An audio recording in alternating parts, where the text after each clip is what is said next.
So a lot of people have been asking me about the morning routine I've used to become a D-list celebrity and multi-millionaire. Morning routines have been a critical part of my success because it's allowed me to have some structure in every day. That structure allows me to have more predictable outcomes.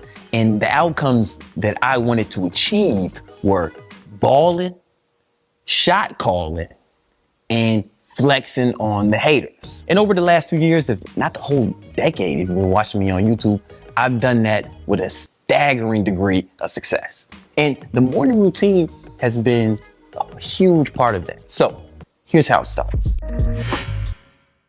My morning starts at 4:30 a.m. And here's the thing, it doesn't matter when I went to sleep. The plan is always to go to sleep around 9:30 or 10.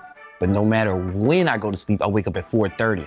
I don't give myself leeway. If I wake up and I'm tired because I didn't go to sleep early enough, I say to myself, well, this is the bed you made, bitch.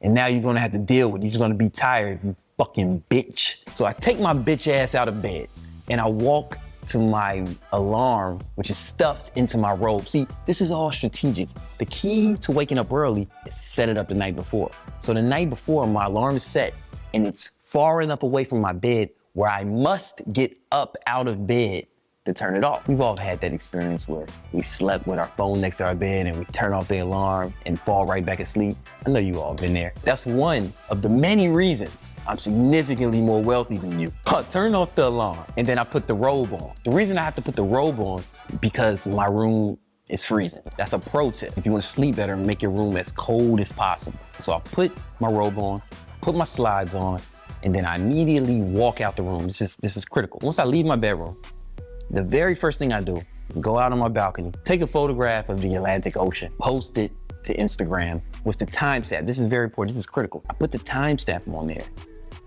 so the motherfucking haters and the competition know that they've been losing for hours. These motherfuckers are waking up at 6, 7, 8, thinking they're competing with me. I want them to know that they've been losing in their sleep. They can't even keep up. They're already hours and hours behind. I want them to have to sit with that and understand, fuck, Randy's beating me again. And that's how I like to start my day. Now, at this point, I'm still barely conscious. I walk to my kitchen and I drink the pre-workout that I made the night before. This is critical. You gotta prepare it the night before, because remember, I'm really sleepy. I'm mixing it with BCAAs because I wanna mitigate muscle loss when working out on an empty stomach. So after I drink that, I immediately sit down and I write my goals down. And I do that for a few reasons, but before I tell you why I do that, make sure you hit the like button.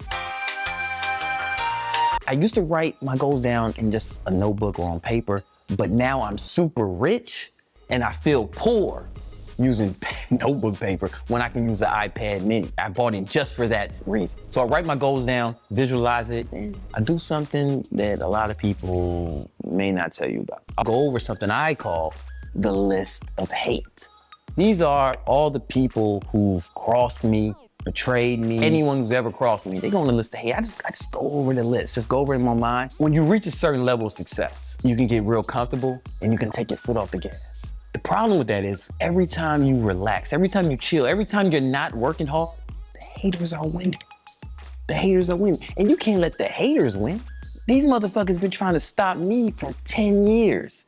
And every year, I keep getting better, keep going harder, more jewelry, bigger following, in better shape. Every metric improves. The hating ain't working. The shit talking ain't working. However, it works. It just doesn't work the way they think it will. I'm a machine fueled by rage. So I go over that list to understand why I'm working for. Then I meditate for about 15 minutes. I do this every day. I actually do this twice a day, in the morning and in the afternoon. The main benefit I get from meditation is it helps me respond instead of reacting. Something's always gonna happen in your life. There's gonna be problems, there's gonna be fires you're gonna have to put out, and you don't wanna react all crazy and wild. What you wanna do is respond appropriately to that situation. And nothing has helped me control that response more than meditation. I have a whole video about how meditation helps me stay calmer, helps my mood, helps me make money. If you want to see that video, the link should be in the description. So after goals, meditation, and a list of hate, it's time to work out. So I brush my teeth, bam, put my workout clothes, then I head to the gym in my building. And this first workout, I'm just waking up. I'm probably not going crazy hard. I'm doing a lot of body weight stuff in my very first workout. I'll do cardio for about 30 minutes. Maybe I'll go an hour if I feel like it, and really at a slow pace, but I'm also reading when I do that. On the Kindle app, if you have a Kindle book and the audio book, the Kindle app will read the fucking book to you. I'm listening to the book and I'm reading it. I actually comprehend and retain the information a lot better because I'm digesting it in multiple ways. And one thing I do before I leave the gym is I always make sure I take a douchebag shirtless selfie. A lot of people may see this and they think, oh, this is a thirst trap for the hoes, but that's not the intention. The intention is to let the haters know that they're losing on that front as well. I just want to leave no ambiguity that they are losing when they compare themselves to me in every metric. People always ask me, Brandon, what do you eat for breakfast? Especially you do ketogenic diet, what do you eat for breakfast? I'm glad you asked. I've been eating 2 cans of sardines for breakfast and a big glass of water. The reason I chose sardines for breakfast is not just because they're delicious, but it's also because the efficiency. I don't have to prepare it. I just open the can and eat, and I just throw the can away when I'm done. No cleanup time, no prep time. I also use disposable utensils only. I'm not trying to do no dishes ever because it's a waste of time. Cooking's a waste of time and cleaning is a waste of time. This allows me to do neither. While I'm eating, I usually watch ESPN or some sports show to just catch up on what's going on in the sports world. I literally do not watch TV on my big TV. I watch it on my other iPad with the bigger screen. And that's for a reason, because if I sit down on the couch and I turn on ESPN, we've all been there. You watch Sports Center and you just get sucked into it and you can't stop. But when I watch TV, I use YouTube TV on my iPad, it feels temporary. It's easier to shut off, and I'm not sitting on the couch, so I'm not so comfortable where I don't want to get up. Another reason sardines are so good, I've been wearing a continuous glucose monitor on my arm for a few reasons. One, because I'm a psycho, and I want to check how my body is responding to different foods, and there's almost no glucose spike when I eat the sardines. The reason that's important, because when you get these wild spikes in glucose, it can mess with your energy. You ever eat a big meal and then you're tired after? That's what that is. When your blood glucose levels go above 110, your pancreas secretes a hormone called insulin. And that insulin spike will actually lower your glucose levels, but it has a tendency to drop it so low that you actually get tired from it. So those spikes in glucose really slow people down, me in particular. By the time I'm done with breakfast, it's about 7 a.m. The competition might just be waking up. When they're just waking up, I get to work. And I work for a few hours uninterrupted. This is an important time for me because I have about 30 employees and they're gonna be asking me questions, hitting me up. I use that time as something called deep work. This is where I can work on a task without distractions for about an hour. And I get more done in that hour than most people get done all day. It's just hardcore, intense work. And then I have my first team meeting of the day. That's at 8 a.m. And then I'm just working. Depending on the day, I'll have a meeting with my students who I teach to build their online fitness business, where I'm coaching them, seeing how much money they make, how many clients they got, success they're having, any struggles they're having, anything I can help them with. Right after that meeting, I'm doing my second workout of the day. So here's the thing I've been doing. If you want, I'll do a whole video about it, maybe. But instead of doing one long 60-minute weight training workout, the way most people do, I break my workouts up into 2 or 3 workouts. In a perfect world, I'd be doing 3 20-minute workouts instead of 1 60-minute workout. I have no data to back this up. This is legit bro science, but I do look like me, and most people look like you. Here's my rationale behind this. If you're working out for 60 minutes, the intensity will dwindle throughout that hour. This is why a lot of trainers will tell you that you should start with your weakest body parts first, because that's when you'll have the most intensity. What if you just did the first part where you had the most intensity, gave your body some time to rest, recover a few hours, and then do the same thing again at the same intensity, and you do that 3 times? I feel like that has to be more effective. You can take advantage of nutrient partitioning, meaning after a workout, you're gonna be more insulin sensitive. Your body's gonna have a way more anabolic environment, so it can utilize the nutrients you eat more effectively. This is the whole post-workout window and all that other shit. Imagine if you had 3 post-workout windows. How can that not be more effective? I don't have any data to support this.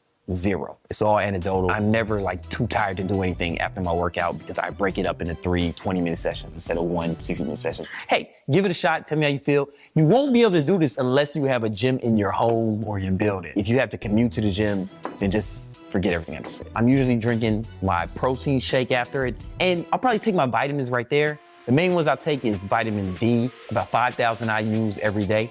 This is critical, especially for people with darker skin. Our skin repels vitamin D, so we don't absorb as much vitamin D from the sun as our Caucasian counterparts. As a result, a lot of Black and Latino people have vitamin D deficiencies because our skin was made to be outside by the equator all day. We spend most of our days indoors. So it's very important for people with darker skin tones to supplement with vitamin D regularly. I also think a bunch of other shit is not really important and I don't feel like going into it. After that, the task I do depends on the day. Recently, I've been filming a lot more content. It can fluctuate depending on what's going on.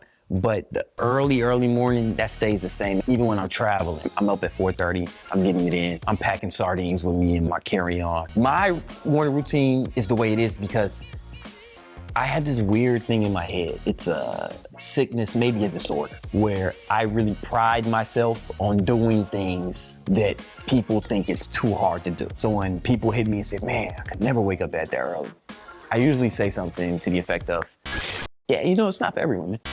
But what I'm really thinking is, of course you couldn't. Of course you couldn't. You could never be me. You could never do what I do.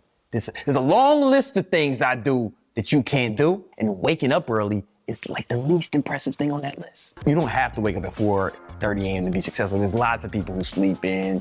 I think Jeff Bezos, he says he wakes up at 7 a.m. and he's the second richest man on earth. But me, being in the prime of my life, I still find it more effective to wake up at 4:30 a.m. And even being keto, I do think I personally get a lot of benefits from the ketogenic diet. However, the main benefit is the pride I get when people say, man, I can never do that.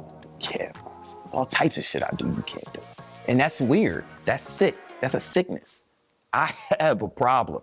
If you like the video, hit the like button, subscribe, and follow me on Instagram, King Keto. I'm way more active and I'm posting all the time. And subscribe to this channel. We are doing one long form video every week and I'm posting YouTube shorts every day. You don't want to miss out on none of this content. Don't miss out on this, man. Come on, hit subscribe, let's get it. There's gonna be times in your life where people are gonna be like, oh man, you don't have to work that hard. You can take a break. Oh man, you've accomplished so much. One day won't hurt. Right? Fuck you, bitch. You don't know shit about success. You hoes don't know shit about victory. That's what I think every time, man. Like some girl be like, oh, you don't have to work hard. You can sleep in. You can eat this. You can do that. Like, fuck you, bitch. You don't know shit about victory, hoe.